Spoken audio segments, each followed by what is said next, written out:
Bismillahirrahmanirrahim. Dahsyat nih orang kayak gini nih, nggak tahu Allah kasih kelebihan apa pada dia. Ini namanya haqqa tuqatih. Husnuzonnya itu udah benar-benar husnuzon. Selalu husnuzon, nggak pernah berburuk sangka. Ada orang kayak gitu, ada, apalagi di kalangan sahabat. Contoh, ada seorang sahabat namanya Tolhah bin Abdillah. Istrinya Tolhah ini pernah sukses, pernah juga diuji dengan terpuruk secara finansial. Bisnis dia, dagangan dia tuh kayak rugi gitu. Ketika sukses, teman-temannya banyak yang datang ke rumah. Tolhah, jadi rumahnya rame terus. Dan suka minjemin duit dari dia, jadi dia bantuin teman-temannya, traktirin makan teman-temannya. Pas lagi sukses nih, begitu dia bangkrut, sepi, nggak ada yang datang ke rumahnya. Orang nggak ada yang ngejar dia, nggak ada yang ngeramein rumahnya lagi, nggak ada yang jalan makan bareng dengan dia. Harusnya kan minimal gantian dong, sekarang dia yang ditraktirin kan. Akhirnya istrinya secara manusiawi normal bilang gini, Tolhah, tuh lihat teman-teman kamu sekarang. Ketahuan kan siapa yang sejati, siapa yang enggak. Kenapa, kata Tolhah. Giliran kamu sukses dulu mereka nemenin kamu, ramai di rumah setiap malam. Sekarang giliran kamu bangkrut mereka jauh dari kamu. Kata Tolhah, enggak, sebaliknya. Mereka itu teman-teman yang baik. Mana sisi baiknya? Dulu ketika aku banyak uang, mereka datang meminta tolong kepada aku karena mereka tahu aku mampu menolong mereka.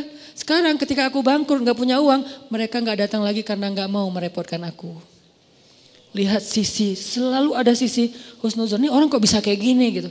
Sekarang mereka gak datang lagi ke rumah aku karena gak mau ngerepotin aku. Takut daripada saya minta pinjam uang ke Tolhah, tapi Tolhah jadi gak enak hati karena gak bisa nolongin. Kasihan, ya udah deh gak usah datang ke rumah Tolhah. Itu yang difikirin. Coba kalau kayaknya kita kayak istrinya lah ya, normal kan ya.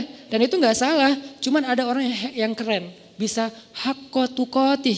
Sehingga ayatnya, ittaqullaha haqqa tuqatih. Kalau kalian mau beramal soleh yang pol coba. Ada orang yang bisa kayak gitu. Siapa lagi yang bisa husnuzon?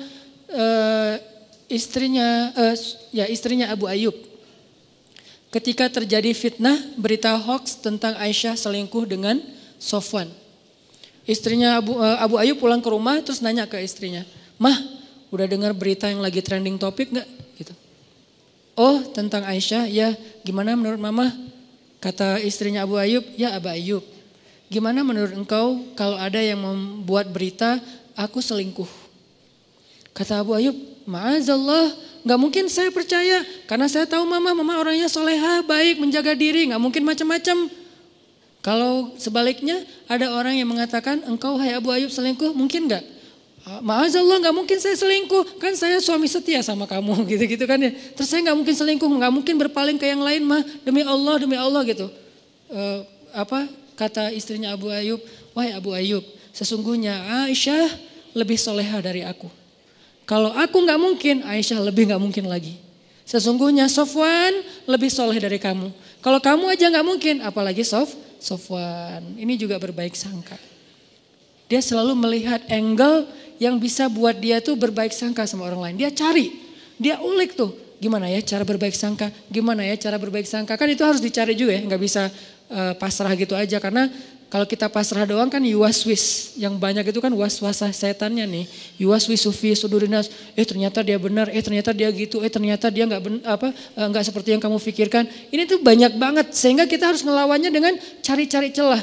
Mana ya sisi baiknya ya, mana sisi baiknya ya. Kalau nggak ada, minimal kalau nggak bisa sama sekali, Allahu a'lam. Saya nggak mau komen deh.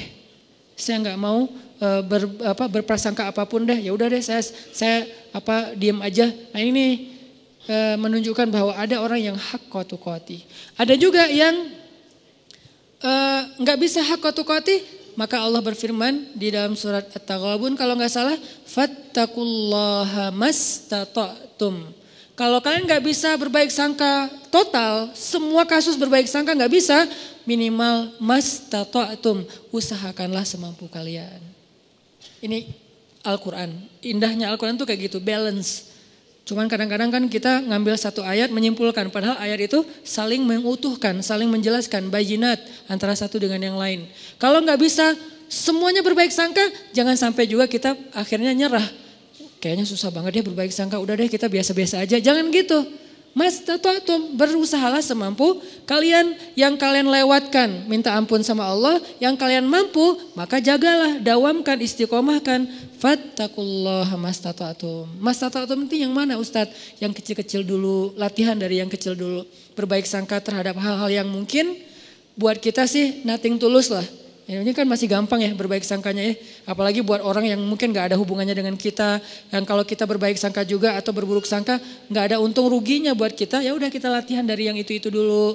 Terus kasus-kasus sepele, kasus yang sekedar komen, sekedar broadcast. Kayak misalnya kita lagi di satu grup, beda mazhab. Tiba-tiba ada yang broadcast mazhab yang kita gak sama dengan kita. Jangan langsung berburuk sangka, nih kayaknya nyepet gua nih. Jangan. Sampai di dalam taklim juga kadang-kadang ada orang yang berburuk sangka gara-gara pertanyaan.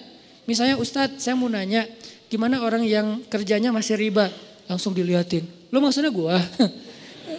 Jangan, karena dia gak kenal kita dan dia juga gak tahu. Mungkin dia nanya memang dia pengen tahu jawabannya. Tapi jangan juga sengaja kita nanya buat menjatuhkan teman kita yang baru belajar. Kayak misalnya dia baru datang hijabnya belum sempurna.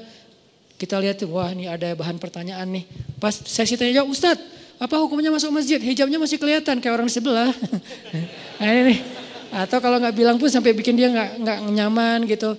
Yang jelas saling apa ya. Yang satu menjaga lisan, menjaga sikap. Yang satu lagi menjaga pikiran dan perasaan. Ini kalau bisa kayak gini semampu kita ya. Karena buat saya juga mungkin saya pastinya belum haqqa tuqatih. Jangankan keluar, ke rumah aja, ke keluarga aja belum bisa haqqa tuqatih. Tapi baru mastata'tum, masih ikhtiar, masih proses, masih belajar. Dan saya juga belajar, jangan berpikir, oh Ustaz udah sempurna banget ya, hebat ya. Enggak sama sekali, yang sempurna di antara manusia cuman Rasulullah SAW. Sisanya lebih, kemudian kurang dikit, makin kesini tuh makin lemah nih. Sahabat idealnya udah di atas rata-rata. Tabiin di bawah sahabat sedikit tapi di atas kita. Tabiin di bawah tabiin tapi di atas kita. Makin kesini tuh makin ya tahu dirilah. Artinya kita bukan siapa-siapa. Lagian orang bertakwa itu bukan berarti gak pernah berbuat dosa. Ini juga satu celah untuk berbaik sangka teman-teman. Ketika teman-teman punya teman baru atau teman yang udah baru hijrah atau yang udah soleh, jangan mengkultuskan dia harus benar segala hal. Ini bahaya nih. Kalau kita menganggap orang soleh ahli ibadah itu gak boleh salah, kita akan kecewa dengan semua orang. Kenapa? Gak ada orang kayak gitu setelah Rasulullah SAW wafat. Gak ada orang yang gak pernah buat salah. Toh Nabi aja yang sempurna kadang berbuat keliru walaupun bukan salah. Nabi gak pernah berbuat dosa, Nabi tidak berbuat kesalahan, maksum tapi keliru, ya. Bahkan beberapa kali Nabi ditegur di Al-Quran oleh Allah. Banyak ayat, termasuk Nabi lupa bilang insya Allah. Sampai akhirnya ditegur, termasuk Nabi misalnya mengharamkan apa yang Allah halalkan demi nyenengin istrinya, termasuk Nabi sikapnya bermasa muka dan berpaling, termasuk Nabi salah fatwa memutuskan masalah tawanan perang. Banyak di Al-Quran itu teguran kepada Nabi. Kenapa? Karena Nabi juga manusia. Cuman beda sama kita, kalau kita salahnya kadang-kadang sengaja, kalau Nabi tidak sengaja. Dan salahnya Nabi itu bukan salah dalam bahasa fikih, keliru. Kalau salah enggak, kalau keliru ya. Keliru dalam sholat pernah, yang harusnya 4 rakaat jadi 2 rakaat, kenapa? Lupa. Nabi tapi kok enggak khusyuk? Bukan enggak khusyuk, Allah bikin kayak gitu biar Nabi itu jadi teladan buat kita yang pelupa. Sholat, udah berapa rakaat nih? Kan lupa kan? Ya udah deh, kayaknya udah selesai deh. Assalamualaikum. Nah ada teladannya dari Nabi. Kalau kita lupa, ambil yang paling kecil angkanya. Jangan ambil angka yang paling besar, keenakan. Baru juga serakaat, kayaknya udah 4 deh. Assalamualaikum. Setiap hari aja sholat serakaat karena pelupa gitu. Nabi pernah lupa 2 rakaat, terus gak perlu diulang 4 rakaat, itu memberatkan. Misalnya sholat zuhur, pas tahiyat awal, udah gitu, ini yang kedua atau yang pertama ya? Kayaknya kedua deh. Assalamualaikum, assalamualaikum. Di belakang bilang, Mas lagi sholat sunnah? Enggak, zuhur 2 rakaat. Oh ya, langsung sholat lagi 2 rakaat. Tidak perlu diulang. Ya, kok dikasih tahu sih, biarin aja kali. Jangan, biarin. Akhirnya kita nambah 2, kan gak repot ya kalau nambah 2 rakaat ditutup dengan sujud sahwi. Kecuali kita udah kemana-mana, makan-makan dulu, cari kayak batagor apa segala macam. Lo tadi perhatiin gue sholat nggak? Iya.